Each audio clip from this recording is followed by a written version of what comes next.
ಆತ್ಮೀಯ ಸ್ಪರ್ಧಾ ಮಿತ್ರರೇ, ಮಿಸ್ಟರ್ ಎಜೆ ಹರೀಶ್ 1432 ಯೂಟ್ಯೂಬ್ ಚಾನಲ್ಗೆ ಎಲ್ಲರಿಗೂ ಸ್ವಾಗತವನ್ನ ಬಯಸ್ತಾ ಇದ್ದೀನಿ. ಇನ್ನು ಯಾರೆಲ್ಲ ನನ್ನ ಯೂಟ್ಯೂಬ್ ಚಾನಲ್ ಅನ್ನ ಸಬ್ಸ್ಕ್ರೈಬ್ ಮಾಡ್ಕೊಂಡಿಲ್ಲ, ಸಬ್ಸ್ಕ್ರೈಬ್ ಮಾಡ್ಕೊಳ್ಳಿ. ಹಾಗೆ ಮೇಲೆ ಕಾಣುವ ಬೆಲ್ ಬಟನ್ ಅನ್ನ ಪ್ರೆಸ್ ಮಾಡಿ ಅಂತ ಹೇಳ್ತಾ, ಸ್ಪರ್ಧಾತ್ಮಕ ರಿಲೇಟೆಡ್ ಆಗಿ ಏನೆಲ್ಲ ವಿಡಿಯೋಸ್ ಮಾಡ್ತೀನಿ ಅದು ನಿಮಗೆ ನೋಟಿಫೈಡ್ ಆಗುತ್ತೆ.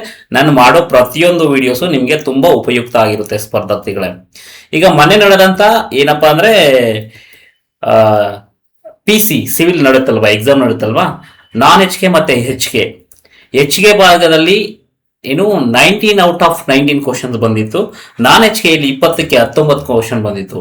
ಅದೇ ರೀತಿ 708 ಪೋಸ್ಟ್ ಎಕ್ಸಾಮ್ ಕಾಲ್ ಮಾಡಿದ್ರಲ್ಲ, ಅಲ್ಲಿ 20ಗೆ 19 ಕ್ವಶನ್ ಬಂದಿತ್ತು. KSಗೆ ಏನು 15ಗೆ 13 ಕ್ವಶನ್ ಬಂದಿತ್ತು. ಗ್ರೂಪ್ ಬಿ ಅಲ್ಲಿ 14 ಔಟ್ ಆಫ್ 14 ಬಂದಿತ್ತು ಸ್ಪರ್ಧಾರ್ಥಿಗಳೇ.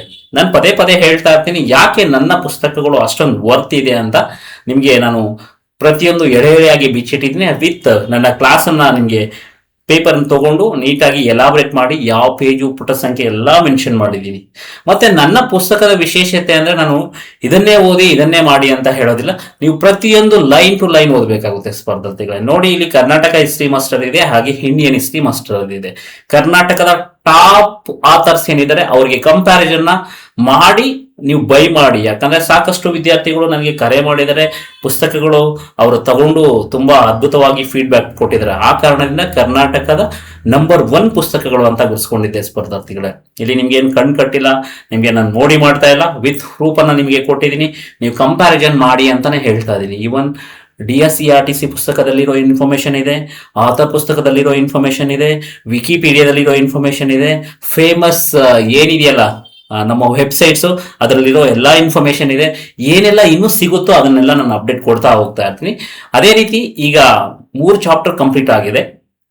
ಪ್ರಾಗೈತಿಹಾಸ ಕಾಲ ಮುಗಿದಿದೆ, ಜೊತೆಗೆ ಶಾತವಾಹನಸ್ಸು ಮುಗಿದಿದೆ, ಕದಂಬರು ಮುಗಿದಿದೆ. ಇವತ್ತು ತಲಕಾಡಿನ ಗಂಗರ ಬಗ್ಗೆ ನಾನು ಕ್ಲಾಸ್ ಮಾಡಬೇಕು ಅನ್ಕೊಳ್ತಾ ಇದ್ದೀನಿ.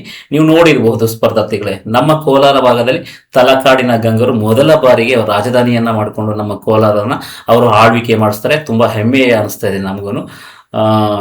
ಈಗ ನಾನೇನಪ್ಪ ಅಂದ್ರೆ ಕ್ಲಾಸ್ ಮಾಡ್ತೀನಿ. ಕ್ಲಾಸ್ ಮಾಡಿದಾದ್ಮೇಲೆ ಏನೆಲ್ಲ ಕ್ಲಾಸ್ ಮಾಡಿರ್ತೀನಿ ಅದನ್ನ ಪ್ರೀವಿಯಸ್ ಇಯರ್ IAS ಆಗಿರ್ಬೋದು, KS ಆಗಿರ್ಬೋದು, FDA, SDA, PSI, PDO, group C, group B, technical paper ಅಲ್ಲಿ ಬರುವ ಅಂದ್ರೆ ಇದು ಏನು ಲೈಕ್ GS ರಿಲೇಟೆಡ್ ಎಲ್ಲೆಲ್ಲ ಬಂದಿರುತ್ತೆ, ಮತ್ತೆ KSET, ನೆಟ್ ಏನೆಲ್ಲ ಕ್ವಶನ್ಸ್ ಹಿಸ್ಟ್ರಿ ರಿಲೇಟೆಡ್ ಆಗಿತ್ತು ಅದನ್ನ MCQ ಕ್ವಶನ್ ಅನ್ನ ನಾನು ಸಾಲ್ವ್ ಮಾಡ್ತಾ ಹೋಗ್ತೀನಿ ಸ್ಪರ್ಧಾರ್ಥಿಗಳೇ.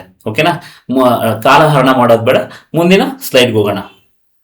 ತಲಕಾಡಿನ ಗಂಗರು ಇವರ ರಾಜಧಾನಿ ನೋಡಿ ಹೇಳಿದ ಹಾಗೆ ಮೊದಲನೇ ರಾಜಧಾನಿ ಬಂದು ಕೋಲಾರಪುರ ಅಂತ ಇತ್ತು ಇವ್ರದ್ದು. ಆಮೇಲೆ ತದನಂತರ ತಲಕಾಡು, ಅದಕ್ಕೆ ತಲಕಾಡಿಗೆ ತಲವನಪುರ ಅಂತ ಕೇಳ್ಬೋದು, ಮಾಕುಂದ, ಮಾನ್ಯಪುರ. ಇಲ್ಲಿ ಕೇಳ್ಬೋದು ಸ್ಪರ್ಧಾರ್ಥಿಗಳ ಮ್ಯಾಚ್ ದ ಫಾಲೋಯಿಂಗ್ ಕೇಳಿ. ಕೋಲಾರ ಅಥವಾ ಇಲ್ಲಿ ಕೋಲಾಲಪುರ ಅಂತ ಇದೆಯಲ್ಲ, ಇದನ್ನ ಒಂದ್ ಕಡೆ ಕೇಳಿ, ತಲವನಪುರ ಕೇಳಿ, ಮಣ್ಣೆ ಕೇಳಿ, ಈ ರೀತಿ ಮ್ಯಾಚ್ ದ ಫಾಲೋಯಿಂಗ್ ಕೇಳ್ಬೋದು. ನೀವು ನೋಡಿರ್ಬೋದು PC ಯಲ್ಲಿ ಯಾವ ರೀತಿ ಕೇಳಿದ್ರು, ಎಷ್ಟು ಡಿಫಿಕಲ್ಟ್ ಇತ್ತು ಕ್ವಶನ್ ಪೇಪರ್ ಅಂತ. PC ಲೆವೆಲ್ಗೆ ಕೇಳಬೇಕಾದ್ರೆ PC ರಿಲೇಟೆಡ್ ಕ್ವಶನ್ಸ್ ಅನ್ನ ಕೇಳಬೇಕು. ಅಂದ್ರೆ PUC ಲೆವೆಲ್ ಬೇಸ್ಡ್ ಎಕ್ಸಾಮ್ಸ್ ಏನಿರುತ್ತೋ ಆ ರೀತಿ ಕಂಡಕ್ಟ್ ಮಾಡಬೇಕಾಗುತ್ತೆ ಸ್ಪರ್ಧಾರ್ಥಿಗಳೇ. ಅದನ್ನ ಬಿಟ್ಟು ಇವರು ಏನ್ ಮಾಡ್ತಾರೆ ಅಂದ್ರೆ high range degree level based questions ಅನ್ನ ಕೇಳ್ತಾರೆ.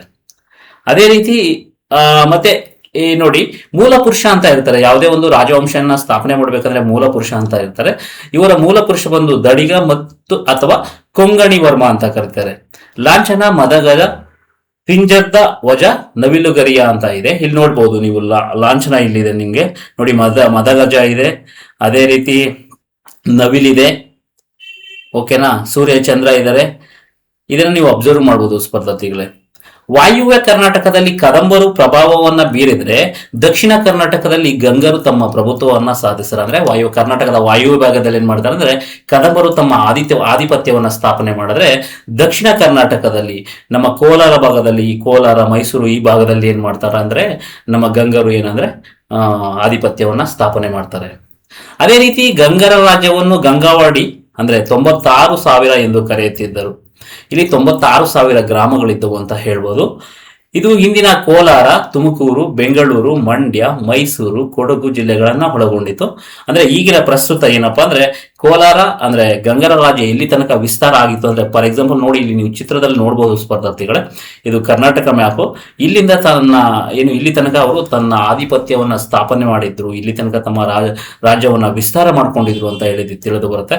ಇವರು ತಮ್ಮ ಆಡಳಿತದ ಅನುಕೂಲಕ್ಕಾಗಿ ತಮ್ಮ ರಾಜಧಾನಿಗಳನ್ನು ಬದಲಾವಣೆ ಮಾಡುತ್ತಿದ್ದು, ಕೋಲಾರ ಅಥವಾ ಕೋಲಾರಪುರ ಇವರ ಮೊದಲ ರಾಜಧಾನಿಯಾಗಿತ್ತು. ನಾನು ಹೇಳಿದ್ನಲ್ಲ, ಕೋಲಾರ ಬಂದು ಇವರ ಮೊದಲ ರಾಜಧಾನಿಯಾಗಿತ್ತು. ಮೈಸೂರು ಜಿಲ್ಲೆಯ ತಲಕಾಡು ಅಥವಾ ತಲವನಪುರ ಇವರ ಎರಡನೇ ರಾಜಧಾನಿಯಾಗಿತ್ತು. ಚನ್ನಪಟ್ಟಣದ ಸಮೀಪವಿದ್ದ ಮಾಕುಂದ ಮತ್ತು ಮಣ್ಣೆ ಉಪರಾಜಧಾನಿಗಳಾಗಿದ್ದವು. ತಲಕಾಡು ಗಂಗರ ಪ್ರಮುಖ ಆಡಳಿತ ಕೇಂದ್ರವಾಗಿತ್ತು, ಆದ್ದರಿಂದ ಇವರನ್ನು ತಲಕಾಡಿನ ಗಂಗರು ಅಂತ ಕರಿತಿದ್ರು. ಇವರು ರಾಜ್ಯವನ್ನ ವಿಸ್ತಾರ ಮಾಡ್ತಾ ಇರ್ಬೇಕಾದ್ರೆ ಕೆಲವೊಂದ್ಸರಿ ರಾಜಧಾನಿಗಳನ್ನ ಶಿಫ್ಟ್ ಮಾಡ್ಕೊಂಡಾಗ ಚೇಂಜಸ್ ಮಾಡ್ಕೊಳ್ತಾ ಇದ್ರು. ಆಡಳಿತದ ಅನುಕೂಲಕ್ಕಾಗಿ ಇವ್ರು ಏನ್ ಮಾಡ್ತಿದ್ರು ಅಂದ್ರೆ ತಮ್ಮ ರಾಜಧಾನಿಗಳನ್ನ ಚೇಂಜ್ ಮಾಡ್ಕೊಳ್ತಾ ಇದ್ರು. ಅಂದ್ರೆ ಮಧ್ಯ ಕೇಂದ್ರ ಬಿಂದುವಾಗಿ ಇಟ್ಕೊಂಡು ಎಲ್ಲ ರಾಜ್ಯಭಾರವನ್ನ ಮಾಡ್ತಾ ಇದ್ರು. ತದನಂತರ ಇವರು ಹೆಚ್ಚು ಎಲ್ಲಿಯಪ್ಪ ಅಂದ್ರೆ ತಲಕಾಡಿನಲ್ಲಿ ಇವರು ಹೆಚ್ಚು ಪ್ರಾಬಲ್ಯ ಹೊಂದಿದ್ದರಿಂದ ಅದಕ್ಕೆ ತಲಕಾಡಿನ ಗಂಗರು ಅಂತ ಇವರಿಗೆ ಹೆಸರು ಬಂತು. ಮುಂದಿನ ಸ್ಲೈಡ್ ನೋಡೋಣ. ಇವರ ಮೂಲ ಎಲ್ಲಿಂದ ಅಂದ್ರೆ, ಗಂಗರ ಮೂಲ ಕಲ್ಲೂರು ಗುಡ್ಡ ಶಿಲಾಶಾಸನ ಅಂದ್ರೆ ಸಾಲಿಶಕ 1122ರಲ್ಲಿ ಇದನ್ನ ಕೆತ್ತನೆ ಮಾಡಿಸಲಾಗುತ್ತೆ. ಇದರಲ್ಲಿ ತಿಳಿದು ಬರುತ್ತೆ ಇವರ ವಿಶೇಷತೆ, ಇವರ ಎಲ್ಲಿನವರು ಅನ್ನೋದ್ರ ಬಗ್ಗೆ ಸ್ಪಷ್ಟ ಮಾಹಿತಿ ಗೊತ್ತಾಗುತ್ತೆ. ಈ ಶಾಸನದ ಪ್ರಕಾರ ಗಂಗಾ ವಂಶದ ಸ್ಥಾಪಕರು ಅಯೋಧ್ಯೆಯನ್ನು ಆಳುತ್ತಿದ್ದ ಇಕ್ಷ್ವಾಕು ವಂಶದ ಮೂಲದವರು ಅಂತಾರೆ. ಇಲ್ಲಿ ಕ್ವಶನ್ ಕೇಳಬಹುದು, ಗಂಗರು ಯಾವ ಮೂಲದವರು ಅಂದ್ರೆ ಇಕ್ಷ್ವಾಕು ವಂಶದ ಮೂಲದವರು ಸ್ಪರ್ಧಾರ್ಥಿಗಳೇ. KP ಜಯಸ್ವಾಲ್ ಪ್ರಕಾರ ಗಂಗರು ಉತ್ತರ ಭಾರತದ ಕಣ್ವಾ ಮೂಲದವರೆಂದು ಅಭಿಪ್ರಾಯ ಪಡುತ್ತಾರೆ. ಇಲ್ಲಿ ಇತಿಹಾಸ ತಜ್ಞರು ಏನಂದ್ರೆ ಒಬ್ಬೊಬ್ರು ಒಂದೊಂದು ಅಭಿಪ್ರಾಯವನ್ನ ವ್ಯಕ್ತಪಡಿಸ್ತಾರೆ, ಅದನ್ನು ಕ್ವಶನ್ ಕೇಳಿದ್ರೆ ಅರ್ಥ ಆಯ್ತಾ. ಅದೇ ರೀತಿ ಗಂಗರು ಜಾಹ್ನವಿಯ ಕುಲ ಹಾಗೂ ಕಾಣ್ವಯನ ಗೋತ್ರಕ್ಕೆ ಸೇರಿದವರೆಂದು ಇವರು ಅಭಿಪ್ರಾಯ ಪಡುತ್ತಾರೆ. ಇವರ ಪ್ರಕಾರ ಏನಪ್ಪಾ ಅಂದ್ರೆ ಜಾಹ್ನವಿಯ ಕುಲದವರು ಅಂತ ಹೇಳ್ತಾರೆ. ಅದೇ ರೀತಿ ಕಣ್ವಯನ ಗೋತ್ರಕ್ಕೆ ಸೇರಿದವರೆಂದು KP ಜೈಸ್ವಾಲ್ ಹೇಳ್ತಾರೆ ಸ್ಪರ್ಧಾರ್ಥಿಗಳೇ. ಅದೇ ರೀತಿ ಆರೋಗ್ಯ ಸ್ವಾಮಿ ಹಾಗೂ SV ವಿಶ್ವನಾಥ್ ಇವರ ಪ್ರಕಾರ ಗಂಗರು ಏನಂದ್ರೆ ತಮಿಳು ಮೂಲದವರು ಅಂತ ಕೇಳ್ತಾರೆ. ಅಲ್ಲಿ ಕ್ವಶನ್ ಕೇಳ್ತಾರೆ, ಯಾವ ಪ್ರಸಿದ್ಧ ಇತಿಹಾಸ ತಜ್ಞರು ಗಂಗರನ್ನ ತಮಿಳು ಮೂಲದವರು ಎಂದು ಹೇಳಿದ್ದಾರೆ ಅಂತ ಹೇಳಿದ್ರೆ, ಅವು ಕೇಳಿದಾಗ ನೀವು ಆರೋಗ್ಯ ಸ್ವಾಮಿ ಅಥವಾ SV ವಿಶ್ವನಾಥ್ ಅಂತ ಕೇಳಿರ್ತಾರೆ ಸ್ಪರ್ಧಾರ್ಥಿಗಳೇ. ಅದೇ ರೀತಿ ಇವರುಗಳ ಅಭಿಪ್ರಾಯ ಆಗಿದೆ, ಗಂಗರು ಮೂಲತಃ ತಮಿಳುನಾಡಿನ ಕೊಯಮತ್ತೂರಿನ ಪೆರೂರಿನವರೆಂದು, ಈ ರಾಜ್ಯದ ಸ್ಥಾಪಕ ಕೊಂಗಣಿ ವರ್ಮನ್ ಎಂದು, ಇದು ಕೊಂಗು ಪ್ರದೇಶದಿಂದ ಉತ್ಪನ್ನವಾಗಿದೆ ಎಂದು ಅಭಿಪ್ರಾಯ ಪಡ್ತಾರೆ. ಇಲ್ಲಿ ನೋಡಿ, ನಾವು ಪ್ರೀವಿಯಸ್ ಸ್ಲೈಡ್ ಅಲ್ಲಿ ನೋಡೋಣ. ಏನಪ್ಪಾ ಅಂದ್ರೆ ಈಗ ದಡಿಗ ಅಥವಾ ಕೊಂಗಣಿ ವರ್ಮ ಅಂತ ಬರ್ತಾರಲ್ಲ, ಈ ಕೊಂಗಣಿ ವರ್ಮ ಅಂದು ಏನಪ್ಪಾ ಅಂದ್ರೆ ಇಲ್ಲಿ ಹೆಸರಲ್ಲೇ ವರ್ಮ ಅನ್ನೋದ್ರ ಕಾರಣದಿಂದ ಅವ್ರು ಏನಪ್ಪಾ ಅನ್ಕೊಳ್ತಾರೆ, ತಮಿಳಿನ ನಾಡಿನವರು ಅಂತ ಅಭಿಪ್ರಾಯ ಪಡ್ತಾರೆ. ಯಾರು? ಆರೋಗ್ಯ ಸ್ವಾಮಿ ಮತ್ತು SV Vishwanath. BL Rice, B Sheikh Ali, RS Panchamukhi, doctor ME Krishnarao ಪ್ರಕಾರ ಗಂಗರು ಕನ್ನಡದ ಮೂಲದವರು ಅಂತ ಕೇಳ್ತಾರೆ. ಈ ಮೇಲಿನ ಯಾವ ಇತಿಹಾಸ ತಜ್ಞರು ಕನ್ನಡದ ತಲಕಾಡಿನ ಗಂಗರನ್ನು ಕನ್ನಡದ ಮೂಲದವರೆಂದು ಗುರುತಿಸಿದ್ದಾರೆ ಅಂತ ಕೇಳ್ಬೋದು. ಇಲ್ಲಿ ಮೇಲಿನವರಲ್ಲಿ ಯಾರು ಗಂಗರನ್ನ ಕನ್ನಡ ನಾಡಿನ ಮೂಲದವರ ಅಲ್ಲ ಎಂದು ಪ್ರತಿಬಿಂಬಿಸಿದ್ದಾರೆ ಅಂತ ಕ್ವಶನ್ ಕೇಳ್ಬೋದು ಸ್ಪರ್ಧೆ. ಯಾವ ರೀತಿ ಬೇಕಾದ್ರೂ ಕೇಳಬಹುದು. ಮುಂಬರುವ IAS ಆಗಿರ್ಬೋದು, KS ಆಗಿರ್ಬೋದು, PSI ಆಗಿರ್ಬೋದು, ಎಲ್ಲಿ ಬೇಕಾದ್ರೂ ಕೇಳ್ಬೋದು. ನಾನು ಇದನ್ನೇ ಓದಿ ಇಷ್ಟನ್ನೇ ಓದಿ ಅಂತ ಹೇಳಲ್ಲ, ಇದಕ್ಕಿಂತ ಇನ್ನೂ ಎಕ್ಸ್ಟ್ರಾ ಸೋರ್ಸಸ್ ಸಿಕ್ಕಿದ್ರೆ ನೀವು ತಗೊಂಡು ಓದಬಹುದು ಸ್ಪರ್ಧಾರ್ಥಿಗಳೇ. ಮುಂದಿನ ಸ್ಲೈಡ್ ನೋಡೋಣ. ಗಂಗರ ರಾಜಕೀಯ ಇತಿಹಾಸ ನೋಡೋಣ. ಗಂಗರು ಸುಮಾರು 6 ಶತಮಾನಕ್ಕೂ ಹೆಚ್ಚು ಕಾಲ ಕರ್ನಾಟಕವನ್ನು ಆಳ್ವಿಕೆ ಮಾಡಿದರು. ಅಂದ್ರೆ ಗಂಗರು ಸುಮಾರು 600 ವರ್ಷಗಳ ಕಾಲ ಕರ್ನಾಟಕವನ್ನ ಆಳ್ವಿಕೆ ಮಾಡ್ತಾರೆ. ಜೈನ ಗುರು ಸಿಂಹನಂದಿಯ ಪ್ರೇರಣೆಯಿಂದ ಗಂಗ ರಾಜ್ಯವನ್ನು ಸ್ಥಾಪಿಸಿದರು. ಯಾರು ಅಂದ್ರೆ ಗಂಗರ ಗುರು ಯಾರಾಗಿರ್ಬಹುದು ಅಂತ ಹೇಳಿದ್ರೆ ಸಿಂಹನಂದಿಯ ಪ್ರೇರಣೆಯಿಂದ ಗಂಗ ರಾಜ್ಯವನ್ನ ಸ್ಥಾಪನೆ ಮಾಡಿದ್ರೆ ಅಲ್ಲಿ ಕೇಳ್ಬೋದು, ಗಂಗರ ಗುರು ಯಾರು? ಜೈನ ಗುರು ಅಂದ್ರೆ ಸಿಂಹನಂದಿ ಅಂತ ಆನ್ಸರ್ ಮಾಡ್ಬೇಕಾಗುತ್ತೆ. ದಕ್ಷಿಣ ಗಂಗೆ ಎಂದು ಖ್ಯಾತಿಯಾದ ಕಾವೇರಿ ನದಿಯ ದಡದ ತಲಕಾಡನ್ನು ರಾಜಧಾನಿಯಾಗಿ ಮಾಡಿಕೊಂಡರು. ಅಂದ್ರೆ ಕಾವೇರಿ ನದಿಯ ದಡದಲ್ಲಿರುವ ತಲಕಾಡನ್ನ ಏನ್ ಮಾಡ್ತಾರೆ, ಇವರು ರಾಜಧಾನಿ ಮಾಡ್ಕೊಳ್ತಾರೆ. ಆರಂಭಿಕ ಗಂಗರು ಶಿವನ ಆರಾಧಕರಾಗಿರ್ತಾರೆ, ತಮ್ಮನ್ನು ಗಂಗರೆಂದು ಕರೆದುಕೊಂಡ್ರು. ಇವ್ರು ಏನಪ್ಪಾ ಅಂದ್ರೆ ಶಿವನ ಆರಾಧಕರಾಗಿರ್ತಾರೆ, ಇವ್ರನ್ನ ಗಂಗರು ಎಂದು ಕರೆದುಕೊಳ್ತಾರೆ ಸ್ಪರ್ಧಾರ್ಥಿಗಳೇ. ಅದೇ ರೀತಿ ಈಗ ಮೂಲ ಪುರುಷ ದಡಿಗ ಅಥವಾ ಕೊಂಗಣಿ ವರ್ಮನ ಬಗ್ಗೆ ನಾವು ಸಂಪೂರ್ಣ ಮಾಹಿತಿ ತಿಳ್ಕೊಳ್ಳೋಣ. ಸಾಲಿಶಕ 350ರಿಂದ 400 ಈ ಕಾಲಘಟ್ಟದಲ್ಲಿ ಯಾರು ದಡಿಗ ಅಥವಾ ಕೊಂಗಣಿ ವರ್ಮ ಏನ್ ಮಾಡ್ತಾನೆ ಅಂದ್ರೆ ಆಳ್ವಿಕೆ ಮಾಡ್ತಾನೆ ಸ್ಪರ್ಧಾರ್ಥಿಗಳೇ. ಈತ ಗಂಗರ ಸ್ಥಾಪಕ, ಈತನನ್ನು ಕೊಂಗಣಿ ವರ್ಮ ಅಥವಾ ಕೊಂಕಣಿ ವರ್ಮನೆಂದು ಕರೆಯಲಾಗುತ್ತಿತ್ತು. ಇವನ ಬಿರುದುಗಳು ಧರ್ಮ ಮಹಾರಾಜ ಪದ್ಮನಾಭವ ಸುತ ಅಂತ ಅಂದ್ರೆ ಇವನಿಗೆ ಇದ್ದ ಬಿರುದುಗಳು ಅಂದ್ರೆ ದಡಿಗನಿಗಿದ್ದ ಬಿರುದುಗಳು ಯಾವುವು ಅಂದ್ರೆ ಧರ್ಮ ಮಹಾರಾಜ ಅಥವಾ ಪದ್ಮನಾಭವ ವತ ಅಂತ ಸುತ ಅಂತ ಕರೀತಾರೆ ಸ್ಪರ್ಧಾರ್ಥಿಗಳೇ. ಅದೇ ರೀತಿ ಪಾಲಾರ್ ನದಿಯ ಪೂರ್ವದಲ್ಲಿ ಆಳ್ವಿಕೆ ನಡೆಸುತ್ತಿದ್ದ ಬಾಣರನ್ನು ಸೋಲಿಸಿ ಬಾಣವಂಶವನದ ವಾನಲ್ಲ ಅಂತ ಕರೀತಾರೆ. ಅಂದ್ರೆ ಪಾಲಾರ್ ನದಿ ತೀರದಲ್ಲಿ ಬಾಣರನ್ನ ಏನ್ ಮಾಡ್ತಾನೆ, ಬಾಣರು ಆಳ್ವಿಕೆ ಮಾಡ್ತಿರ್ತಾರೆ, ಅವರನ್ನ ಸೋಲಿಸಿ ಏನ್ ಮಾಡ್ತಾನೆ ಅಂದ್ರೆ ಬಾಣವಂಶವನ ದಾವನಲ ಎಂಬ ಬಿರುದನ್ನ ಧರಿಸ್ಕೊಳ್ತಾನೆ. ಯಾರು? ಕೊಂಗಣಿ ವರ್ಮ. ಇವನ್ ಕೇಳ್ಬೋದು, ಯಾರು? 3 ಅವನ ಏನು ಇದನ್ನ ಕೇಳಿ ಇದರಲ್ಲಿ ಯಾವುದು ಕೊಂಕಣಿ ವರ್ಮನ ಅಥವಾ ದಡಿಗರ ಬಿರುದಲ್ಲ ಅಂತಾನು ಕೇಳ್ಬೋದು ಸ್ಪರ್ಧಾರ್ಥಿಗಳೇ. ಈತ ಜೈನಗುರು ಸಿಂಹನಂದಿಯ ಇಚ್ಛೆಯಂತೆ ಶಿವಮೊಗ್ಗ ಜಿಲ್ಲೆಯ ದುಂಡಲಿಯಲ್ಲಿ ಒಂದು ಚೈತ್ಯಾಲಯವನ್ನ ಕಟ್ಟಿಸಿದನು. ಅರ್ಥ ಆಯ್ತಾ? ಅದು ಸಿಂಹನಂದಿಯ ಪ್ರೇರೇಪಣೆ ಮೇರೆಗೆ ಏನಪ್ಪಾ ಅಂದ್ರೆ ಶಿವಮೊಗ್ಗ ಜಿಲ್ಲೆಯ ದುಂಡಲಿಯಲ್ಲಿ ಒಂದು ಚೈತ್ಯಾಲಯವನ್ನ ನಿರ್ಮಾಣ ಮಾಡ್ತಾನೆ. ಯಾರು? ದಡಿಗ. ಮುಂದಿನ ಸ್ಲೈಡ್ ನೋಡೋಣ. 1ನೇ ಮಾಧವ ಇವನು ಸಾಲಿಶಕ 400ರಿಂದ 435 ಈ ಕಾಲಘಟ್ಟದಲ್ಲಿ ರಾಜ್ಯಭಾರವನ್ನ ಮಾಡ್ತಾನೆ. ಇವನ ಬಿರುದು ಪರಮ ಮಹೇಶ್ವರ ಮತ್ತು ಪರಮ ಭಟ್ಟಾರಕ ಅಂತ ಕರೀತಾರೆ, ಕೇಳಬಹುದು. ಈ ಮೇಲಿನ ಗಂಗರ ರಾಜರಲ್ಲಿ ಇವರಿಗಿದ್ದ ಬಿರುದು ಅಂತ ಕೇಳಬಹುದು, ಅದನ್ನು ನೋಡ್ಕೋಬೇಕಾಗುತ್ತೆ. ನಿಮ್ಗೆ ಪ್ರತಿಯೊಂದು ಬಿರುದು ಇಂಪಾರ್ಟೆಂಟು, ಅಲ್ಲಿನ ಕವಿಗಳು ಇಂಪಾರ್ಟೆಂಟು, ಅಲ್ಲಿನ ಏನು ಯಾವುದು ಶಿಲಾಶಾಸನಗಳು ಇಂಪಾರ್ಟೆಂಟ್ ಆಗಿದೆ. ಪ್ರತಿಯೊಂದು ಕಲೆ, ಸಾಹಿತ್ಯ, ರಾಜಕೀಯದಲ್ಲಿ ಅವರ ಮಂತ್ರಿಗಳು, ಅವರ ಆಳ್ವಿಕೆ, ಎಲ್ಲ ಅಡ್ಮಿನಿಸ್ಟ್ರೇಷನ್ ಪ್ರತಿಯೊಂದು ಇಂಪಾರ್ಟೆಂಟ್ ಇರುತ್ತೆ ಸ್ಪರ್ಧಾರ್ಥಿಗಳೇ. ಮತ್ತೆ ನನ್ನ ಪುಸ್ತಕಗಳು ಓನ್ಲಿ ಗ್ರೂಪ್ ಸಿ ಲೆವೆಲ್ ಮತ್ತೆ ಬಿ ಎಲ್ಲದಕ್ಕೂ ಪ್ರತಿಯೊಂದಕ್ಕೂ ಏನೋ ಯೂಸ್ ಆಗುತ್ತೆ, ಎಲ್ಲದಕ್ಕೂ ತುಂಬಾ ಅತ್ಯದ್ಭುತ ಅಂತಾನೆ ಹೇಳ್ಬೋದು ಸ್ಪರ್ಧಾರ್ಥಿಗಳೇ. ಅದೇ ರೀತಿ ಈತ ವಿದ್ವಾಂಸನಾಗಿದ್ದು, ಮಾಧವ ಏನಾಗಿರ್ತಾನೆ ವಿದ್ವಾಂಸನಾಗಿದ್ದು ದತ್ತಕ ಸೂತ್ರ ಎಂಬ ಗ್ರಂಥಕ್ಕೆ ವೃತ್ತಿ ಬರೆಯುವುದಾಗಿ ಶಾಸನದಲ್ಲಿ ತಿಳಿದು ಬರುತ್ತೆ. ಈ 1ನೇ ಮಾಧವ ಸ್ವತಃ ವಿದ್ವಾಂಸನಾಗಿರ್ತಾನೆ ಸ್ಪರ್ಧಾರ್ಥಿಗಳೇ.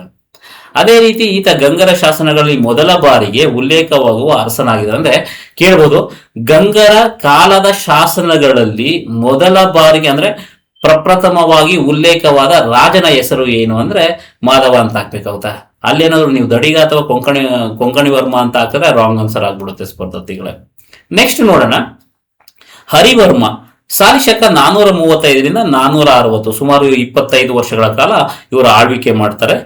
1ನೇ ಮಾಧವನ ಮಗ ಹರಿವರ್ಮ ಇವನನ್ನು ಆರ್ಯವರ್ಮ, ಕೃಷ್ಣವರ್ಮ ಅಂತಲೂ ಕರೀತಾರೆ. ಅಂದ್ರೆ ಯಾವ ರಾಜನಿಗೆ ಆರ್ಯವರ್ಮ ಅಥವಾ ಕೃಷ್ಣವರ್ಮ ಅಂತ ಗಂಗರ ರಾಜರಲ್ಲಿ ಮತ್ತೊಂದು ಹೆಸರುಗಳಿತ್ತು ಅಂತ ಹೇಳಿದ್ರೆ ಹರಿವರ್ಮನ ಏನು ಹೆಸರನ್ನ ನಾವು ಹೇಳ್ಬೇಕಾಗುತ್ತೆ. ಈತ ರಾಜಧಾನಿಯಿಂದ ಕೋಲಾರದಿಂದ ತಲಕಾಡಿಗೆ ವರ್ಗಾಯಿಸಿದ ವೆರಿ ವೆರಿ ಇಂಪಾರ್ಟೆಂಟ್. ಇದು ಏನಪ್ಪಾ ಅಂದ್ರೆ ಗಂಗರ ರಾಜ್ಯವನ್ನ ಏನು ಆಡಳಿತ ಕೇಂದ್ರವಾದ ಕೋಲಾರದಿಂದ ತಲಕಾಡಿಗೆ ವರ್ಗಾಯಿಸಿದ ರಾಜ ಯಾರು ರಾಜಧಾನಿ ಏನಂದ್ರೆ ಹರಿವರ್ಮ ಅಂತ ಮೆನ್ಷನ್ ಮಾಡ್ಬೇಕಾಗುತ್ತೆ. ಇವನ ಆಸ್ಥಾನದಲ್ಲಿದ್ದ ಮಾಧವ ಭಟ್ಟನೆಂಬ ಬ್ರಾಹ್ಮಣ ಪಂಡಿತ ವಾದಿ ಗಜೇಂದ್ರ ಎಂಬ ಬೌದ್ಧ ವಿದ್ವಾಂಸನನ್ನು ಸೋಲಿಸಿ ವಾದಿಮ ಸಿಂಹ ಎಂಬುವ ಬಿರುದನ್ನು ಪಡೆದ. ಯಾರಪ್ಪ ಅಂದ್ರೆ ಈಗ ವಾದಿಮ ಸಿಂಹ ಎಂಬ ಪಡೆದ ಹರಿವರ್ಮನ ಆಸ್ಥಾನದಲ್ಲಿದ್ದ ಕವಿ ಅಥವಾ ಬ್ರಾಹ್ಮಣ ಪಂಡಿತ ಯಾರು ಅಂತ ಕೇಳಿದ್ರೆ ಮಾಧವ ಭಟ್ಟನಿಂದ ಹಾಕ್ಬೇಕಾಗುತ್ತೆ ಸ್ಪರ್ಧಾರ್ಥಿಗಳೇ. ಯಾಕೆ ಇವನಿಗೆ ವಾದಿಮ ಸಿಂಹ ಅಂತ ಬಂದ್ರೆ ಬೌದ್ಧ ವಿದ್ವಾಂಸನನ್ನ ಸೋಲಿಸಿದ ಕಾರಣಕ್ಕೆ ಇವನಿಗೆ ವಾದಿಮ ಸಿಂಹ ಎಂದು ಕರೆಯುತ್ತಿದ್ದರು. ವಿಶೇಷ ಅಂಶ ನೋಡೋಣ.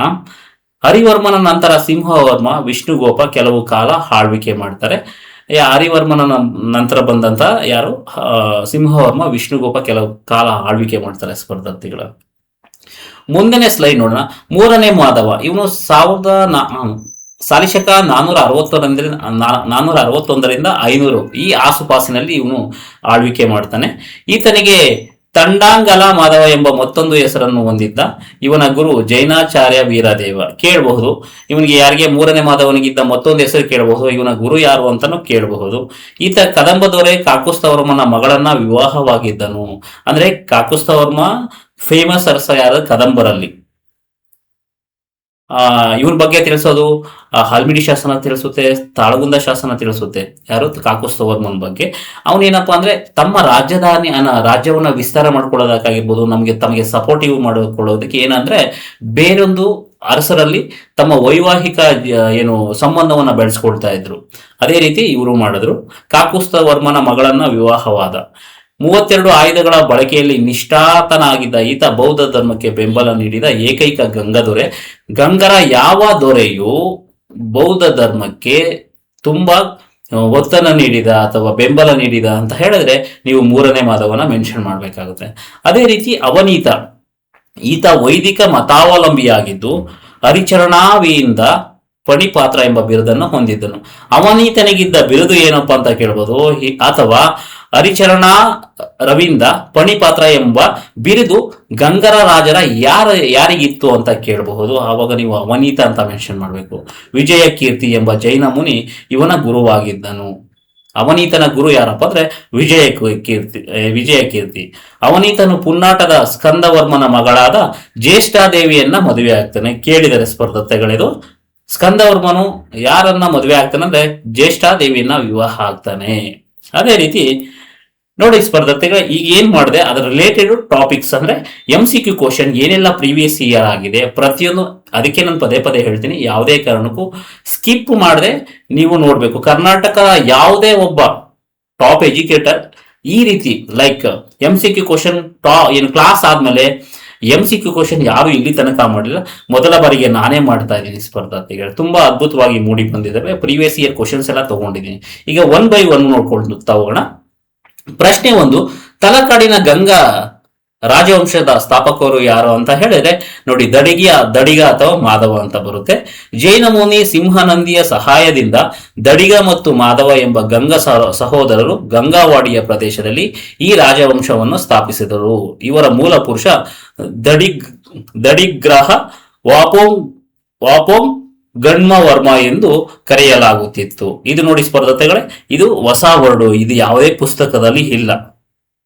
ದಡಿಗ್ರಹ ವಾಪೋಂ ಗಣ್ಮವರ್ಮ ಎಂದು ಕರೆಯಲಾಗುತ್ತಿತ್ತು. ಇದು ಯಾವ ಪುಸ್ತಕದೂ ಇಲ್ಲ. ನಾನು ತುಂಬಾ ಸಾಕಷ್ಟು ಪುಸ್ತಕಗಳಲ್ಲಿ ನೋಡಿದ್ದೀನಿ, ಇದನ್ನ ಮೆನ್ಷನ್ ಮಾಡಿದ್ದೀನಿ ಸ್ಪರ್ಧಾರ್ಥಿಗಳೇ. ಪ್ರಶ್ನೆ 2, ಗಂಗರ ಪ್ರಥಮ ರಾಜಧಾನಿ ಯಾವುದು ಅಂತ. ಇದು ಯಾವುದು ಅಂತ ಆಗ್ಬೇಕು, ಯಾತಿದು ಅಂತ ಆಗಿದೆ. ಯಾವುದು ಅಂತ ಮಾಡ್ಕೋಬೇಡಿ. ನಮ್ಮ ಕೋಲಾರ ಅಥವಾ ಕೋಲಾಲ ಅಂತ ಇದೆ ನೋಡಿ.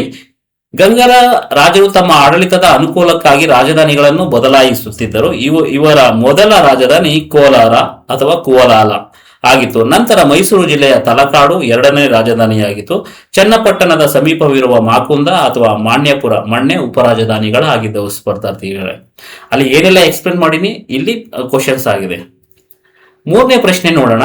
ಗಂಗರ ರಾಜ್ಯವನ್ನು ಪ್ರಾಚೀನ ಕಾಲದಲ್ಲಿ ಏನೆಂದು ಕರೆಯುತ್ತಿದ್ದರು ಅಂದ್ರೆ ಗಂಗವಾಡಿ 96,000. ಇಲ್ಲಿ ನೋಡಿ, ಗಂಗರ ರಾಜ್ಯವನ್ನು ಗಂಗವಾಡಿ 96,000 ಎಂದು ಕರೆಯಲಾಗುತ್ತಿದ್ದು ಇಂದಿನ ಕೋಲಾರ, ತುಮಕೂರು, ಬೆಂಗಳೂರು, ಮಂಡ್ಯ, ಮೈಸೂರು ಮತ್ತು ಕೊಡಗು ಜಿಲ್ಲೆಗಳನ್ನ ಒಳಗೊಂಡ ವಿಶಾಲ ಪ್ರದೇಶವಾಗಿತ್ತು. ಅದೇ ರೀತಿ 4ನೇ ಪ್ರಶ್ನೆ ನೋಡೋಣ. ಗಂಗರ ರಾಜ್ಯ ಲಾಂಛನವೇನು ಅಂದ್ರೆ ನೋಡಿ, ಮದಗಜ ಅಥವಾ ಪಿಂಜವರ್ಧ ಧ್ವಜ ಅಂತ, ನವಿಲುಗರಿ ಅಂತ ನಾನು ಅಲ್ಲಿ ಮೆನ್ಷನ್ ಮಾಡಿದ್ದೀನಿ, ಅದೇ ಇಲ್ಲಿದೆ. ಗಂಗರ ರಾಜ ಲಾಂಛನವು ಮದಗಜ ಹಾಗೂ ಜೈನ ಧರ್ಮದ ಪ್ರತೀಕವಾದ ಪಿಂಚವರ್ಧ ಧ್ವಜ ನವಿಲುಗರಿ ಆಗಿತ್ತು. ಇವರನ್ನು ತಮಿಳು ಶಾಸನಗಳಲ್ಲಿ ಕೊಂಕಣಿ ಅರಸರು ಎಂದು ಕರೆಯಲಾಗಿದೆ. ಅದೇ ರೀತಿ ಮುಂದಿನ ಪ್ರಶ್ನೆ ನೋಡೋಣ. 5ನೇ ಪ್ರಶ್ನೆ ನೋಡೋಣ. ಗಂಗರು ಅಯೋಧ್ಯವನ್ನು ಆಳುತ್ತಿದ್ದ ಇಕ್ಷ್ವಾಕು ವಂಶದ ಮೂಲದವರೆಂದು ಯಾವ ಶಾಸನ ತಿಳಿಸುತ್ತೆ ಅಂದ್ರೆ ಕಲ್ಲೂರು ಗುಡ್ಡ ಶಾಸನ ತಿಳಿಸುತ್ತೆ. ಸಾಲಿಶಕ 1122 ಇದನ್ನ ಕೆತ್ತನೆ ಮಾಡ್ತಾರೆ. ಗಂಗವಂಶದ ಸ್ಥಾಪಕರು ಅಂತ ತಿಳಿದು ಬರುತ್ತೆ ಸ್ಪರ್ಧಾರ್ಥಿಗಳೇ. ಇವರು ಇಕ್ಷ್ವಾಕು ವಂಶದವರು ಅಂದ್ರೆ ವಂಶಕ್ಕೆ ಸೇರಿದವರು ಎಂದು ಹೇಳಲಾಗಿದೆ ಈ ಶಾಸನದಲ್ಲಿ. 6ನೇ ಪ್ರಶ್ನೆ ನೋಡೋಣ. ಗಂಗರು ಉತ್ತರ ಭಾರತದ ಕನ್ಯೆ ಮೂಲದವರೆಂದು ಅವರು ಜಾಹ್ವನಿಯ ಕುಲ ಹಾಗೂ ಕಾತ್ಯಾಯನ ಗೋತ್ರಕ್ಕೆ ಸೇರಿದವರೆಂದು ಅಭಿಪ್ರಾಯಪಟ್ಟವರು ಯಾರಂದ್ರೆ KP ಜೈಸ್ವಾಲ್. ನೋಡಿ ಇಲ್ಲಿ ಕೇಳಬಹುದು, 4 ಜನ ಕೇಳಬಹುದು. ಇತಿಹಾಸಕಾರ KP ಜೈಸ್ವಾಲ್ ರವರ ಪ್ರಕಾರ ಗಂಗರು ಉತ್ತರ ಭಾರತದ ಕನ್ಯೆ ಮೂಲದವರಾಗಿದ್ದು ಜಾಹ್ನವಿ ಕುಲ ಮತ್ತು ಕಾತ್ಯಾಯನ ಗೋತ್ರಕ್ಕೆ ಸೇರಿದವರೆಂದು ಇವರು ಪ್ರತಿಪಾದಿಸಿದ್ದಾರೆ. ಇವರ ಪ್ರಕಾರ ಈ ರೀತಿ ಹೇಳಿದ್ದಾರೆ ಸ್ಪರ್ಧಾರ್ಥಿಗಳೇ. ಅದೇ ರೀತಿ 7ನೇ ಪ್ರಶ್ನೆ ನೋಡೋಣ. ಗಂಗರು ತಮಿಳುನಾಡಿನ ಕೊಯಮತ್ತೂರಿನ ಪೆರಿನೂರಿನವರು ಮತ್ತು ಇವರು ಕೊಂಗು ಪ್ರದೇಶದಿಂದ ಉತ್ಪತ್ತಿಯಾದವರು ಎಂದು ಅಭಿಪ್ರಾಯಪಟ್ಟವರು ಯಾರು ಅಂದ್ರೆ ಡಾಕ್ಟರ್ ಆರೋಗ್ಯ ಸ್ವಾಮಿ ಮತ್ತು ಎಸ್.ವಿ. ವಿಶ್ವನಾಥ್. ಅಲ್ಲಿ ಹೇಳಿದ್ದೆ, ಅದೇ ರೀತಿ ಇಲ್ಲಿ ಮೆನ್ಷನ್ ಆಗಿದೆ ಸ್ಪರ್ಧಾರ್ಥಿಗಳೇ. ನೋಡಿ, ಆರೋಗ್ಯ ಸ್ವಾಮಿ ಹಾಗೂ ಎಸ್.ವಿ. ವಿಶ್ವನಾಥ್ ರವರ ಅಭಿಪ್ರಾಯದಂತೆ ಗಂಗರು ಮೂಲತಃ ತಮಿಳುನಾಡಿನ ಕೊಯಮತ್ತೂರು ಜಿಲ್ಲೆಯ ಪೆರೂರಿನವರಾಗಿದ್ದು ಇವರ ರಾಜ್ಯವು ಕೊಂಗು ಪ್ರದೇಶದಿಂದ ಉಗಮಗೊಂಡಿದೆ ಎನ್ನಲಾಗಿದೆ. 8ನೇ ಪ್ರಶ್ನೆ ನೋಡೋಣ. ಗಂಗರು ಖಂಡಿತವಾಗಿಯೂ ಕನ್ನಡಿಗ ಮೂಲದವರು ಎಂದು ದೃಢಪಡಿಸಿದ ವಿದ್ವಾಂಸರು ಯಾರ್ಯಾರು ಅಂತ ಕೇಳಿದ್ದಾರೆ ನೋಡಿ ಸ್ಪರ್ಧಾರ್ಥಿಗಳೇ. B.L. Rice, doctor B Sheikh Ali, R.S. Panchamukhi, doctor M.V. Krishnarao. ನೋಡಿ, 5, 1, 2, 3, 4 ಕೇಳಿದ್ರೆ ಒಬ್ಬೊಬ್ರು ಒಂದೊಂದರಲ್ಲಿ 4-5 ಜನ ಕೇಳಿದ್ದಾರೆ. ನೀವು ಕರೆಕ್ಟಾಗಿ ಓದಿದ್ರೆ ಮಾತ್ರ ಈ ರೀತಿ ಕ್ವಶನ್ಗಳನ್ನ ಆನ್ಸರ್ ಮಾಡೋಕ್ಕಾಗುತ್ತೆ. ಇದನ್ನ ಆಲ್ಮೋಸ್ಟ್ ಅಲ್ಲೆಲ್ಲ ರಾಂಗ್ ಮಾಡ್ತಾರೆ ಸ್ಪರ್ಧಾರ್ಥಿಗಳೇ. ನೀವು ಪ್ರತಿಯೊಂದನ್ನು ಓದ್ಬೇಕು, ಅದಕ್ಕೆ ನಾನು ಹೇಳೋದು. 9ನೇ ಪ್ರಶ್ನೆ ನೋಡೋಣ. ಆರಂಭಿಕ ಗಂಗರಾಜರು ಯಾವ ದೇವರ ಆರಾಧಕರಾಗಿದ್ದರು ಅಂದ್ರೆ ಶಿವ. ಆರಂಭಿಕ ಕಾಲದಲ್ಲಿ ಗಂಗರಾಜರು ಶಿವನ ಆರಾಧಕರಾಗಿದ್ದರು ಮತ್ತು ತಮ್ಮನ್ನು ತಾವು ಗಂಗರು ಎಂದು ಕರೆದುಕೊಂಡರು. ನಂತರ ದಿನಗಳಲ್ಲಿ ಇವರು ಜೈನ ಧರ್ಮಕ್ಕೆ ಹೆಚ್ಚಿನ ಪ್ರೋತ್ಸಾಹವನ್ನ ನೀಡಿರ್ತಾರೆ. 10ನೇ ಪ್ರಶ್ನೆ ನೋಡೋಣ. ಗಂಗರ ವಂಶದ ಸ್ಥಾಪಕ ದಡಿಗನಿಗೆ ಇದ್ದ ಬಿರುದುಗಳೇನು ಅಂದ್ರೆ ಧರ್ಮ ಮಹಾರಾಜ ಮತ್ತು ಪದ್ಮನಾಭ ಸುತ ಅಂತ ಇವನಿಗೆ ಬಿರುದುಗಳಿರ್ತವೆ. ಗಂಗರ ಸ್ಥಾಪಕನಾದ ದಡಿಗನನ್ನು ಕೊಂಗಣಿ ವರ್ಮ ಅಥವಾ ಕೋಪೇಳಿ ವರ್ಮ ಎಂದು ಕರೆಯುತ್ತಿದ್ದರು. ನೋಡಿ, ಇದು ನಾನು ಕೇಳಿಲ್ಲ ಸ್ಪರ್ಧೆಗೆ. ಕೋಪೇಳಿ ವರ್ಮ, ಓಕೆನಾ? ಇಂಥವನ್ನೆಲ್ಲ ನೀವು ಮೆನ್ಷನ್ ಮಾಡ್ಕೋಬೇಕು ಪುಸ್ತಕದಲ್ಲಿ. ಯಾವ ಪುಸ್ತಕದಲ್ಲೂ ಇವೆಲ್ಲ ಸಿಗಲ್ಲ. ಇವನ ಪ್ರಮುಖ ಬಿರುದುಗಳು ಧರ್ಮ ಮಹಾರಾಜ ಅಥವಾ ಪದ್ಮನಾಭ ಸುತ ಆಗಿದ್ದವು. ಮುಂದಿನ ಪ್ರಶ್ನೆ ನೋಡೋಣ. 10ನೇದು, ಎಷ್ಟನೇದು ಇದು ಪ್ರಶ್ನೆ? ಇಲ್ಲಿ 10, 11 ಹಾಕ್ಬೇಕಾಗಿತ್ತು, 12 ಆಗಿದೆ ಸ್ಪರ್ಧೆಗೆ. ಪಾಳ ನದಿಯ ಪೂರ್ವದಲ್ಲಿ ಆಳ್ವಿಕೆ ನಡೆಸುತ್ತಿದ್ದ ಬಾಣರನ್ನು ಸೋಲಿಸಿ ಬಾಣವಂಶ ದಾವಾನಲ ಎಂಬ ಬಿರುದು ಧರಿಸಿದ ಗಂಗರಾಜ ಯಾರು ಅಂದ್ರೆ ಕೊಂಗಣಿ ವರ್ಮ ಅಥವಾ ದಡಿಗ. 13ನೇ ಪ್ರಶ್ನೆ. ಜೈನ ಗುರು ಸಿಂಹಾನಂದಿಯ ಇಚ್ಛೆಯಂತೆ ಶಿವಮೊಗ್ಗ ಜಿಲ್ಲೆಯ ಜುಂಡಲಿಯಲ್ಲಿ ಅಥವಾ ಹುಂಡಲಿಯಲ್ಲಿ ಒಂದು ಚೈತ್ಯಾಲಯವನ್ನು ಕಟ್ಟಿಸಿದ ಗಂಗರಾಜ ಯಾರು ಅಂದ್ರೆ ದಡಿಗ. ಜೈನ ಮುನಿಯ ಸಿಂಹಾನಂದಿಯ ಪ್ರೇರಣೆ ಇಚ್ಛೆನೆಯಂತೆ ದಡಿಗನು ಶಿವಮೊಗ್ಗ ಜಿಲ್ಲೆಯ ಹುಂಡಲಿಯಲ್ಲಿ ಒಂದು ಜೈನ ಚೈತ್ಯಾಲಯವನ್ನ ನಿರ್ಮಾಣ ಮಾಡ್ತಾನೆ ಸ್ಪರ್ಧಾರ್ಥಿಗಳೇ. ಅದೇ ರೀತಿ 14ನೇ ಪ್ರಶ್ನೆ. ಪರಮ ಮಹೇಶ್ವರ ಮತ್ತು ಪರಮ ಭಟ್ಟಾರಕ ಎಂಬ ಬಿರುದುಗಳು ಹೊಂದಿದ್ದ ಗಂಗರಾಜ ಯಾರು ಅಂದ್ರೆ 1ನೇ ಮಾಧವ. ಅದೇ ರೀತಿ 15ನೇ ಪ್ರಶ್ನೆ ನೋಡೋಣ. ದತ್ತಕ ಸೂತ್ರ ಎಂಬ ಗ್ರಂಥಕ್ಕೆ ವೃತ್ತಿ ಅಥವಾ ಟಿಪ್ಪಣಿ ಭಾಷ್ಯ ಬರೆದ ವಿದ್ವಾಂಸ ಮತ್ತು ಗಂಗರಾಜ ಯಾರು ಅಂದ್ರೆ 1ನೇ ಮಾಧವ. 1ನೇ ಮಾಧವನು ಸ್ವತಃ ಉತ್ತಮ ವಿದ್ವಾಂಸನಾಗಿದ್ದು ಕೌಟಿಲ್ಯನ ಅಥವಾ ಕಾನೂನಿಗೆ ಸಂಬಂಧಿಸಿದ ಪ್ರಸಿದ್ಧ ಗ್ರಂಥವಾದ ದತ್ತಕ ಸೂತ್ರ ವೃತ್ತಿಯನ್ನು ವ್ಯಾಖ್ಯಾನ ಬರೆದಿದ್ದಾನೆಂದು ಶಾಸನಗಳು ತಿಳಿಸುತ್ತವೆ. ಗಂಗರ ಶಾಸನಗಳಲ್ಲಿ ಇವನು ಉಲ್ಲೇಖವಾಗುವ ಮೊದಲ ರಾಜನೆಂದು ಇಲ್ಲಿ ಸ್ಪಷ್ಟಪಡಿಸುತ್ತದೆ ಸ್ಪರ್ಧಾರ್ಥಿಗಳೇ. ಅದೇ ರೀತಿ 16ನೇ ಪ್ರಶ್ನೆ ನೋಡೋಣ. ಗಂಗರ ರಾಜಧಾನಿಯನ್ನು ಕೋಲಾರದಿಂದ ತಲಕಾಡಿಗೆ ವರ್ಗಾಯಿಸಿದ ರಾಜ ಯಾರು ಅಂದ್ರೆ ಹರಿವರ್ಮ. 1ನೇ ಮಾಧವನ ಮಗನಾದ ಹರಿವರ್ಮನು ಅಥವಾ ಆರ್ಯವರ್ಮ ಕೃಷ್ಣವರ್ಮ ತನ್ನ ರಾಜಧಾನಿಯನ್ನು ಕೋಲಾರದಿಂದ ಕಾವೇರಿ ನದಿ ದಡದಲ್ಲಿದ್ದ ತಲಕಾಡಿಗೆ ವರ್ಗಾಯಿಸಿದ. ಇದು ಕ್ವಶನ್ ಆಗಿದೆ. 17ನೇ ಪ್ರಶ್ನೆ. ಬೌದ್ಧ ವಿದ್ವಾಂಸ ವಾದಿ ಗಜೇಂದ್ರನನ್ನು ಸೋಲಿಸಿ ವಾದಿಪ ಸಿಂಹ ಎಂಬ ಬಿರುದು ಪಡೆದ ಗಂಗಾ ರಾಜ ಆಸ್ಥಾನದಲ್ಲಿದ್ದ ಬ್ರಾಹ್ಮಣ ಪಂಡಿತ ಯಾರು ಅಂದ್ರೆ ಮಾಧವ ಭಟ್ಟ.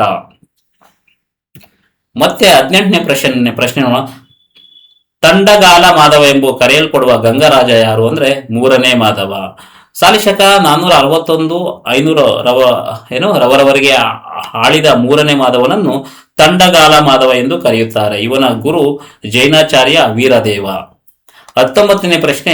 ಬೌದ್ಧ ಧರ್ಮಕ್ಕೆ ಬೆಂಬಲ ನೀಡಿದ ಏಕೈಕ ಗಂಗಾದೊರೆ ಯಾರು ಮತ್ತು ಇವನು 32 ಆಯುಧಗಳ ಬಳಕೆಯಲ್ಲಿ ನಿಪುಣನಾಗಿದ್ದನು ಅಂದರೆ 3ನೇ ಮಾಧವ. 20ನೇ ಪ್ರಶ್ನೆ ನೋಡೋಣ ಸ್ಪರ್ಧಾರ್ಥಿಗಳೇ. ಹರಿಚರಣ ರವೀಂದ್ರ ಪ್ರಣಿಪಾತ್ರ ಎಂಬ ಬಿರುದು ಹೊಂದಿದ್ದ ವೈದಿಕ ಮತಾವಲಂಬಿ ಗಂಗರಾಜ ಯಾರು ಅಂದ್ರೆ ಅವನೀತ. ನೋಡಿ ಸ್ಪರ್ಧಾರ್ಥಿಗಳೇ, ಟೋಟಲ್ 20 ಪ್ರಶ್ನೆಗಳು ನಿಮ್ಗೆ ಏನು ಈ ಮೊದಲ ವಿಡಿಯೋದಲ್ಲಿ 20 ಪ್ರಶ್ನೆಗಳು ಕೇಳಿದರೆ ನಾನು ಅಷ್ಟೊಂದು ಸಿಕ್ಕಿದೆ. ನನಗೆ ಅಷ್ಟೊಂದೆಲ್ಲ ಕಲೆಕ್ಟ್ ಮಾಡಿ ವಿಡಿಯೋ ಮಾಡ್ತಾ ಇದ್ದೀನಿ. ನನ್ನ ವಿಡಿಯೋ ಏನಾದರೂ ನಿಮಗೆ ಇಷ್ಟ ಆದರೆ ಶೇರ್ ಮಾಡಿ. ಮತ್ತೆ ಏನಾದರೂ ಡೌಟ್ಸ್ ಇದ್ರೆ ನನಗೆ ಕರೆ ಮಾಡಿ. ಇನ್ನು ಯಾರೆಲ್ಲ ಪುಸ್ತಕ ತಗೊಂಡಿಲ್ಲ ಪುಸ್ತಕ ಬೈ ಮಾಡಿ ಅಂತ ಹೇಳ್ತಾ ಇದ್ದೀನಿ. ಯಾಕೆ ಅಂದ್ರೆ ಅಷ್ಟೊಂದು ವರ್ತ್ ಇದೆ ಪುಸ್ತಕಗಳು. ನಿಮಗೆ ಬೇರೆ ಫ್ಯಾಕಲ್ಟೀಸ್ ಹೇಳ್ತಿದ್ದಾರೆ ಈ ಪುಸ್ತಕ ಓದಿ ಈ ಪುಸ್ತಕ ಓದಿ ಅಂತ. ನಾನು ನಿಜವಾಗ್ಲೂ ಹೇಳ್ತೇನೆ, ನಾನು ಒಬ್ಬ ಆಸ್ಪಿರೆಂಟ್ ಆಗಿ ನನಗೆ ಏನು ಗೊತ್ತಿದೆ, ಸ್ಪರ್ಧಾತ್ಮಕ ಲೋಕದಲ್ಲಿ ಏನೆಲ್ಲ ಬೆಳವಣಿಗೆ ಆಗಿದೆ, ಏನೆಲ್ಲ ಸ್ಪರ್ಧಾರ್ಥಿಗಳನ್ನ ದಾರಿ ತಪ್ಪಿಸುವ ಕೆಲಸವನ್ನ ಮಾಡ್ತಾರೆ, ಅದು ಪ್ರತಿಯೊಂದು ನಾನು ಏನು ವಾಸ್ತವತೆ ಇರುತ್ತೋ ಅದನ್ನ ಮಾತ್ರ ಹೇಳ್ತಾ ಇದ್ದೀನಿ. ಮತ್ತೆ ನಿಮ್ಮ ಸಕ್ಸಸ್ ನಾನು ಹೇಳ್ತಾ ಇದ್ದೀನಿ, ನಿಮ್ಮ ಯಶಸ್ಸೇ ನನ್ನ ಕನಸಾಗಿರುತ್ತೆ ಯಾವಾಗ್ಲೂ. ಯಾವುದೇ ಒಬ್ಬ ಸ್ಪರ್ಧಾರ್ಥಿ ಕಾಲ್ ಮಾಡಿದ್ರು ನಾನು ಅವ್ರ ಜೊತೆಗೆ ಸಂಭಾಷಣೆ ಮಾಡಿ ಏನು ಕುಂದುಕೊರತೆಗಳಿದೆ, ಯಾವ್ದಕ್ಕೆ ಓದ್ತಾ ಇದ್ದೀರಾ, ಪ್ರತಿಯೊಂದು ಮಾಹಿತಿ ತಿಳ್ಕೊಂಡು ಅವ್ರಿಗೆ ಸಜೆಸ್ಟ್ ಮಾಡ್ತಾ ಇದ್ದೀನಿ. ಬೇಕಿದ್ರೆ ಒಬ್ಬರೇ ಟಿಲ್ ಡೇಟ್ ಒಬ್ಬ ಸ್ಪರ್ಧಾರ್ಥಿ ಕೂಡ ನನಗೆ ಕಂಪ್ಲೇಂಟ್ ಮಾಡಿಲ್ಲ, ಸರ್ ನೀವು ಈ ಫೋನ್ ಪಿಕ್ ಮಾಡ್ತಾ ಇಲ್ಲ, ಮಾತಾಡ್ತಾ ಇಲ್ಲ ಅಂತ. ಎಲ್ಲರಿಗೂ ಸ್ಪಂದಿಸ್ತಾ ಇದ್ದೀನಿ. ಯಾರೆಲ್ಲ ನನ್ನ ವಿಡಿಯೋಸನ್ನು ನೋಡ್ತಾ ಇದ್ದೀರಾ, ನಿಮಗೆ ನಿಮ್ಮ ಕಮೆಂಟ್ ಬಾಕ್ಸಲ್ಲಿ ನಿಮ್ಮ ಕಮೆಂಟ್ಸನ್ನು ತಿಳಿಸಿ. ಫಾಸ್ಟ್ ಇದೆಯಾ, ಇನ್ನೂ ಏನಾದರೂ ಇನ್ಫಾರ್ಮೇಷನ್ ಗ್ಯಾದರ್ ಮಾಡಬೇಕಾ, ಇನ್ನು ಏನೆಲ್ಲ ಮಾಡಬೇಕು, ನೀವು ಟಿಪ್ಸ್ ಕೊಡಬೇಕು ನನಗೆ. ನೀವೇನು ಟಿಪ್ಸ್ ಕೊಡ್ತೀರೋ ಅದನ್ನು ಚಾಚು ತಪ್ಪದೆ ನಾನು ಮಾಡ್ತೀನಿ. ಇನ್ನು ಏನಾದರೂ ನನ್ನ ಟೀಚಿಂಗಲ್ಲಿ ಇಂಪ್ರೂವ್ಮೆಂಟ್ ಮಾಡ್ಕೋಬೇಕಾ ಅಥವಾ ಇನ್ನು ಏನೆಲ್ಲ ಮಾಡಬೇಕು ಅನ್ನೋದು ಸಜೆಸ್ಟ್ ಕೊಡಿ. ಪ್ರತಿಯೊಬ್ಬ ಮನುಷ್ಯನು ಪ್ರತಿಯೊಬ್ಬರಿಂದ ಕಲಿಯೋದಿರುತ್ತೆ. ಇಲ್ಲಿ ಯಾರು ಸರ್ವಶ್ರೇಷ್ಠರಲ್ಲ, ಯಾರು ಸರ್ವಜ್ಞನಲ್ಲ, ಎಲ್ಲರೂ ಹುಟ್ಟುತ್ತಾನೆ, ಯಾರು ಕಲಿತು ಬರಲ್ಲ. ಆ ಕಾರಣದಿಂದ ಚೆನ್ನಾಗಿ ಓದಿ, ಮುಂಬರುವ ಎಲ್ಲ ಎಕ್ಸಾಮ್ಗಳಿಗೂ ನೀವು ಚೆನ್ನಾಗಿ ಓದಿ ನಿಮ್ಮ ಆಸೆ ಆಕಾಂಕ್ಷೆಗಳನ್ನು ಈಡೇರಿಸ್ಕೊಳ್ಳಿ ಅಂತ ಹೇಳ್ತಾ ಇಂದಿನ ವಿಡಿಯೋವನ್ನು ಮುಕ್ತಾಯಗೊಳಿಸ್ತಾ ಇದ್ದೀನಿ. ಎಲ್ಲರಿಗೂ ಧನ್ಯವಾದಗಳು ಸ್ಪರ್ಧಾರ್ಥಿಗಳೇ.